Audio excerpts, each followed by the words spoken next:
مایا حضور علیہ السلام نے انت صاحبی فی الغار و صاحبی علی الحوض، اے ابو بکر تم غار میں بھی میرے ساتھی ہو اور حوض کوثر میں بھی میرے ساتھی ہو۔ اور آقا کریم علیہ السلام نے یہ بھی ارشاد فرمایا سب سے زیادہ جس نے میرے اوپر احسانات کیے ہیں وہ ابو بکر ہے۔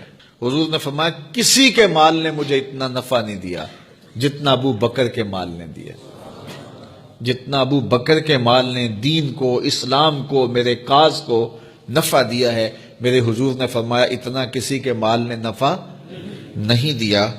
اللہ اکبر، فبکا ابو بکر، تو جب یہ بات حضور نے کہی تو ابو بکر رونے لگے۔ وقال ما انا ومالی الا لکا، حضور میں بھی آپ کا ہوں، مال بھی آپ کا ہے۔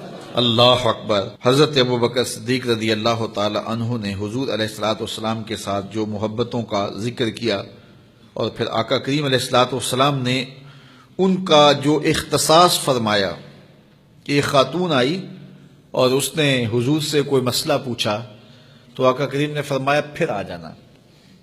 تو اس نے کہا اگر میں پھر آؤں اور آپ نہ ملیں، اس کا مطلب یہ تھا کہ آپ اس دنیا سے کوچ کر گئے ہوں، تو فرمایا میں نہیں ملوں گا، ابو بکر تو ملے گا نا۔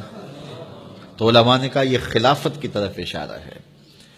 حضرت ابو بکر صدیق رضی اللہ تعالیٰ عنہ سے بہت زیادہ حضور پیار کرتے تھے، اور آقا کریم علیہ السلام نے اپنی زندگی میں 3 دن ان کو مصلی پہ کھڑا کیا ایام مرض میں، پھر 17 نمازیں حضور کی موجودگی میں حضرت ابو بکر صدیق نے پڑھائیں، پھر حضور کا وصال ہو گیا، اور یہ دردناک لمحے تھے حضور کے وصال کے۔ اللہ اکبر، صحابہ کے کلیجے جل گئے۔ حضرت عمر نے ہاتھ میں تلوار پکڑی اور ایسے کھڑے ہو گئے اور ایسے لہراتے تھے تلوار، اور کہتے تھے خبردار کسی نے کہا حضور کا انتقال ہو گیا میں گردن اتار دوں گا۔ کوئی وصال نہیں ہوا حضور کا، حضور تھوڑی دیر بعد اپنی حالت پہ آ جائیں گے، یہ سکتے کی کیفیت ہے۔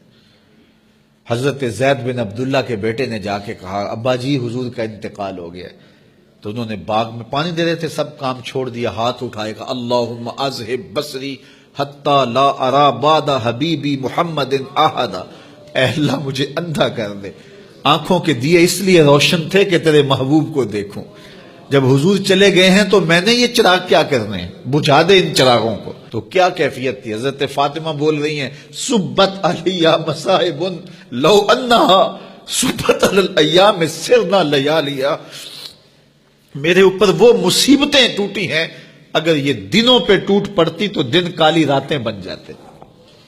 تو تھوڑی خبر تھی حضور کا وصال۔ اچھا، جب یہ کیفیت تھی صحابہ کی اس نازک موقع پہ، چونکہ منافق اندر ہی ہوتے ہیں، تو منافقوں نے ایک کھیل کھیلا، وہ صحابہ میں پھیل گئے اور کہنے لگے واہ واہ حضور کے دم سے رونقیں تھیں، مسجدیں آباد تھیں، سجدے تھے، قرآن کی تلاوت تھی، اب کس نے نماز پڑھنی ہے میاں، اب کس نے روزہ رکھنا ہے، اب کس نے زکوٰۃ دینی ہے، اب کس نے حج کرنا ہے، ختم کہانی ختم کہانی، یہ بات کرنی شروع کر دی۔ اب یہ بڑی نازک صورتحال، تو کیا حضرت ابو بکر کا کلیجہ نہیں جل رہا تھا؟ لیکن اس موقع پہ حضرت ابو بکر کھڑے ہوئے، اور پھر حضرت ابو بکر صدیق نے لوگوں سے مخاطب ہو کہا لوگوں مجھے ایک بات بتاؤ کہ تم اللہ کی عبادت کرتے تھے یا حضور کی کرتے تھے؟ لوگوں نے کہا کہ اللہ کی۔ تو کہا کہ کیا حضور کے وصال کے بعد تم اللہ کی عبادت چھوڑ دو گے؟